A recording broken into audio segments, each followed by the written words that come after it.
నమస్తే, welcome to best TV. Amaravati పూర్తి కాకముందే ఇప్పుడు కొత్తగా మావిగన్ ఎందుకు తెరపైకి వచ్చింది? జగన్ చెప్పేది నిజంగా అభివృద్ధి మోడలా లేక రాజకీయ వ్యూహమా?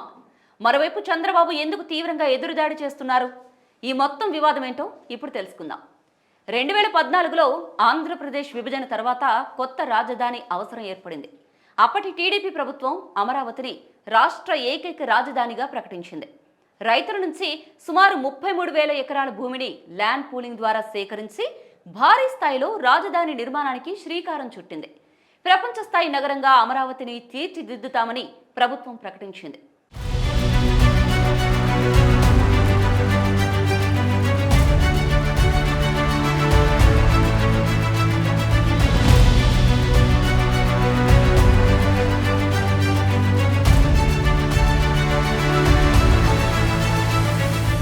అయితే 2019లో వైఎస్ఆర్సీపీ అధికారంలోకి వచ్చిన తర్వాత పరిస్థితి పూర్తిగా మారిపోయింది. ఒకే రాజధాని కాకుండా 3 రాజధానుల విధానాన్ని జగన్ ప్రభుత్వం ప్రతిపాదించింది. విశాఖపట్నాన్ని కార్యనిర్వాహక రాజధానిగా, అమరావతిని శాసన రాజధానిగా, కర్నూలును న్యాయ రాజధానిగా అభివృద్ధి చేయాలని నిర్ణయించింది. దీనిపై అమరావతి రైతులు తీవ్రంగా వ్యతిరేకిస్తూ ఉద్యమాలు చేపట్టారు. ఈ అంశం కోర్టులకు చేరి చాలా కాలం న్యాయ పోరాటం కొనసాగింది. తర్వాత చట్టపరమైన పరిణామాల నేపథ్యంలో అమరావతిని రాష్ట్ర ఏకైక రాజధానిగా గుర్తించేలా నిర్ణయాలు అమల్లోకి వచ్చాయి. దీంతో రాజధాని నిర్మాణ పనులు మళ్లీ వేగం పుంజుకున్నాయి. ఇలాంటి సమయంలో ఇప్పుడు జగన్మోహన్ రెడ్డి కొత్తగా మావిగన్ అనే ప్రతిపాదనను ముందుకు తీసుకొచ్చారు. మచిలీపట్నం, విజయవాడ, గుంటూరు నగరాలను కలుపుతూ సుమారు 110 కిలోమీటర్ల తీర ప్రాంత అభివృద్ధి కారిడార్ను రూపొందించాలి అనేది ఈ ప్రతిపాదన. ఈ 3 నగరాల పేర్లలోని మొదటి అక్షరాలతోనే మావిగన్ అనే పేరు వచ్చింది.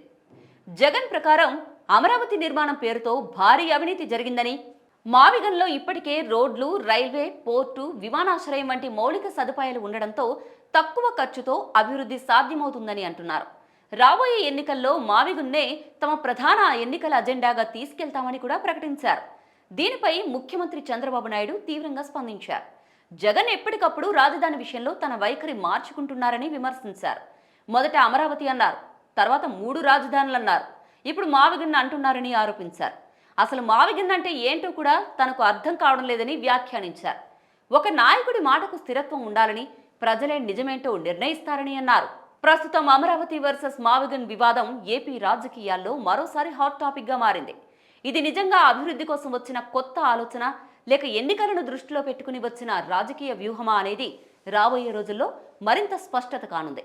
మీ అభిప్రాయం ఏంటి? ఆంధ్రప్రదేశ్కు అమరావతి సరైన రాజధానా లేక మావిగన్ లాంటి అభివృద్ధి కారిడార్ మోడల్ బాగుంటుందా?